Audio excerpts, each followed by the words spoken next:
En novembre 2015, je suis partie aux États-Unis pour une résidence d'artiste. C'était dans une toute petite ville, dans l'État de Wyoming, au pays des cow-boys. On était 10 artistes de plusieurs domaines, 9 Américains, j'étais la seule Européenne.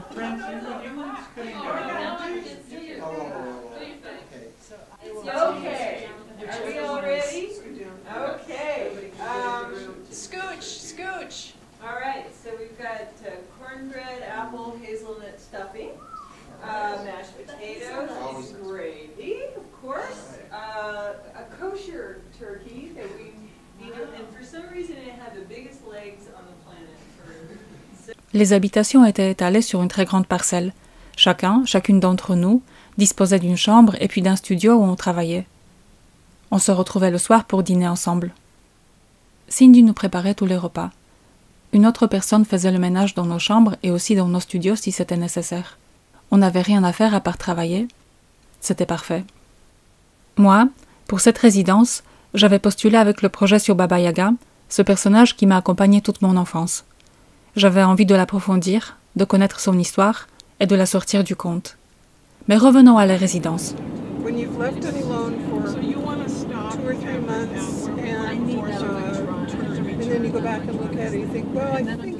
Deux fois par semaine, nous étions emmenés dans 2 villes différentes.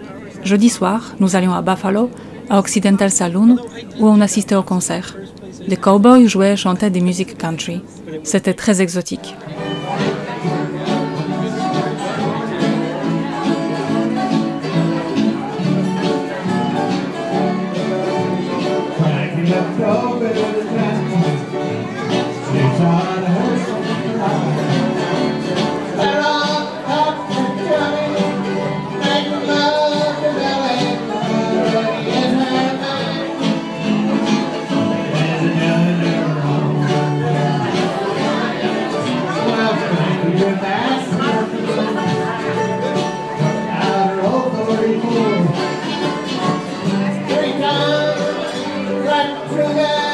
Et chaque vendredi, nous allions à Sheridan, faire des emplettes, acheter des trucs dont on avait spécifiquement besoin, visiter un musée, manger dans un diner ou encore dans un food truck ou tout simplement flâner dans les rues très droites de la ville. Et quelque chose de très important m'est arrivé pendant ce premier voyage à Sheridan. Toute la route était géniale, tellement pittoresque. J'avais l'impression d'être dans un film, dans un western.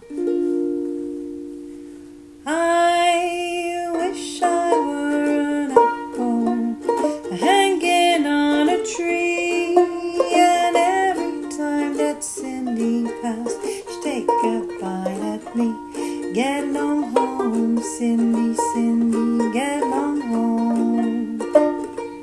Get long home, Cindy, Cindy, I'll marry you someday.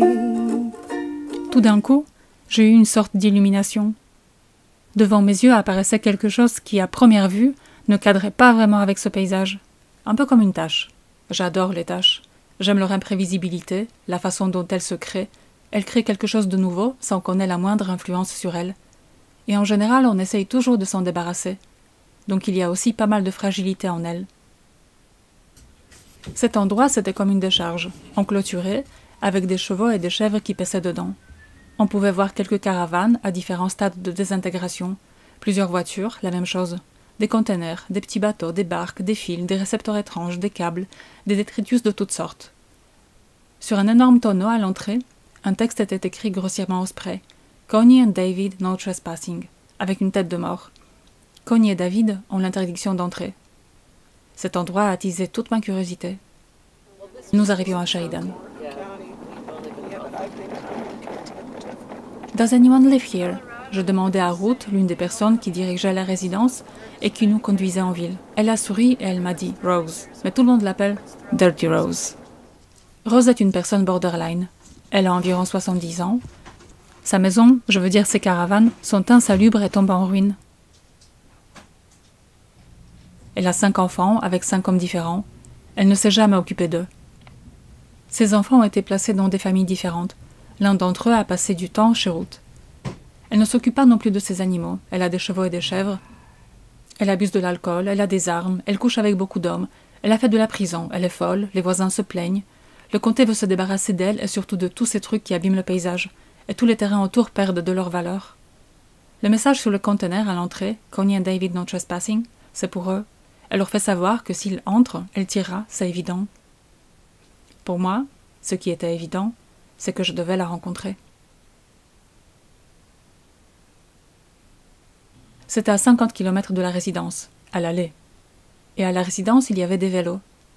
Mais c'était des vélos sans changement de vitesse, sur une route montagneuse, en novembre-décembre, avec des températures en dessous du zéro. Je suis idéaliste et ça aide.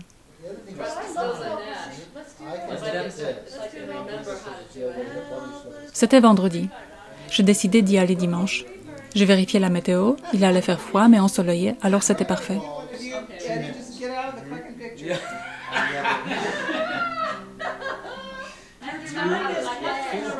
Et bien sûr, je partageais mon projet avec les autres résidents, résidentes, et c'est là que mes problèmes ont commencé.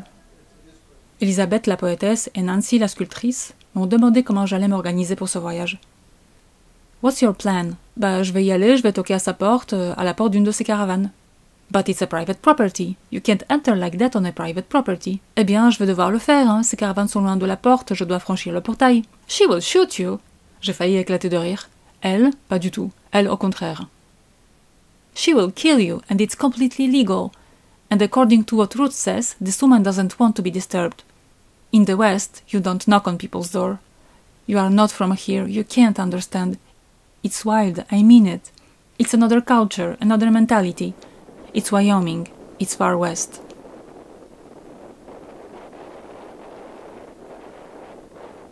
Je sais à quel point les Américains peuvent être enthousiastes, et les voir comme ça, si sérieux, ça m'a donné beaucoup à réfléchir, même si ma décision était prise. Peut-être que je légèrement modifié mon plan. En effet, la maison de Rose était loin. Probablement je n'y arriverais pas. Mais j'avais besoin d'aérer mon cerveau et aussi mon âme. Vendredi, 13 novembre 2015, le jour où j'ai découvert la maison de Rose, il y a eu des attentats à Paris. Mon monde, mon univers a été ébranlé. J'étais loin, impuissante et tétanisée. Et j'avais besoin de me sentir vivante.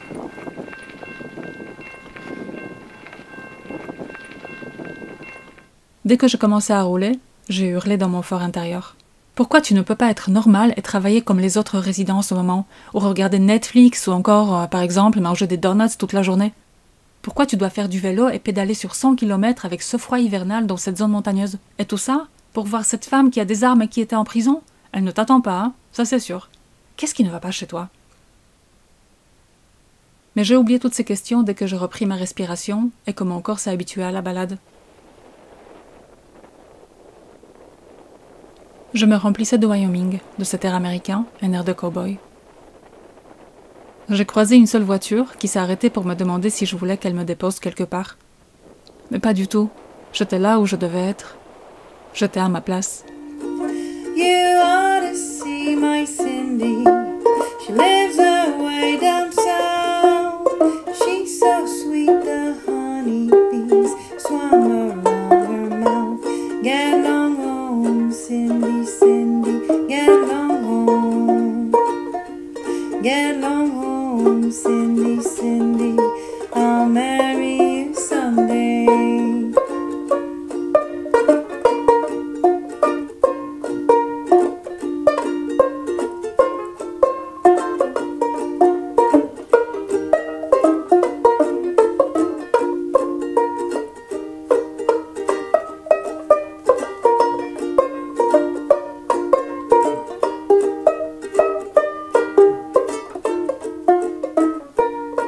Et puis d'un seul coup, ça y est, je l'ai vue au loin, la tache. Mon cœur s'est mis à battre la chamade. Je suis arrivée devant chez Rose. J'ai arrêté mon vélo et je me suis tenue à côté. Il y avait la radio allumée avec de la musique qui sortait d'une des caravanes. Je me suis dit, un début d'un film d'horreur, un teenage movie. On te dit n'y va pas, et tu y vas quand même, par défi, et ça tourne en cauchemar. Les chevaux se sont mis à me regarder, immobiles. Il n'y avait pas un seul bruit, à part un léger vent qui sifflait et cette petite musique. Et j'ai réellement eu peur. D'un seul coup, j'ai cru les paroles de Nancy et Elisabeth. C'est une autre culture, une autre mentalité, c'est le Far West. Tu n'as pas droit d'entrer comme ça chez quelqu'un. Mais j'étais là. Effrayée, oui, mais aussi très curieuse. Et à cette étape-là, une marche arrière, je n'y pensais pas. Rose était là. Je l'imaginais en train de me regarder à travers une fenêtre, en pointant vers moi un fusil. Un faux mouvement de ma part et je perdais ma tête. Comme je suis maigre, de profil on dirait un fil, j'espérais qu'elle me loupe si elle tire. Et si elle était saoule comme tout le monde semblait le dire, alors j'avais peut-être toutes les chances de mon côté pour m'en sortir vivante. En attendant, j'étais là. Et quoi maintenant? Pour me donner une contenance, je sortis une banane de mon sac et je commençais à la manger. Debout là, comme ça, comme si c'était un endroit normal pour manger une banane devant la maison de quelqu'un. « Can I help you ?» Mon cœur a failli exploser, et je pouvais aussi sentir le cœur de la banane que je tenais toujours dans ma main. « Are you talking to me ?» Honnêtement, ma réplique était à des années-lumière de celle de De Niro dans Taxi Driver. « Yes, can I help you ?» Instinctivement, j'ai attrapé ma gourde. « Oh, I'm running out of water. Come on in !» Elle a vraiment dit ça? Elle m'a vraiment dit d'entrer?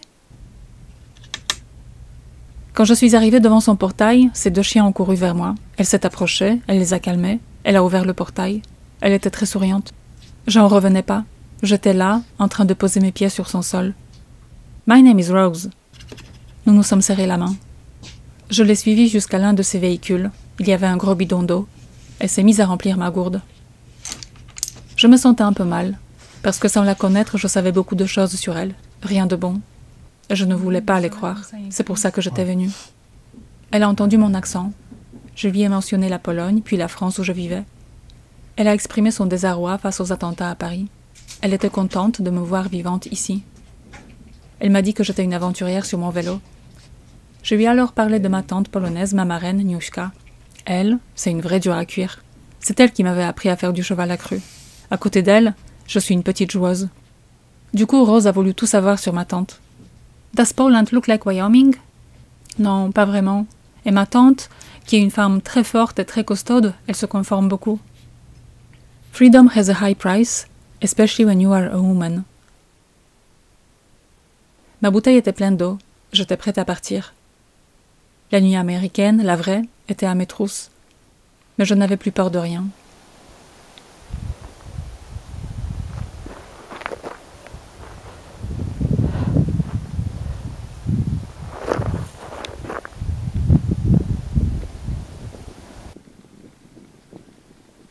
La rencontre avec Rose a été le moment le plus fort de mon séjour dans le Wyoming. J'avais oublié mon projet initial sur Baba Yaga, c'est Rose qui a pris le dessus. À force de la côtoyer, de vivre dans son monde, je me suis passionnée pour elle. Elle est devenue mon héroïne.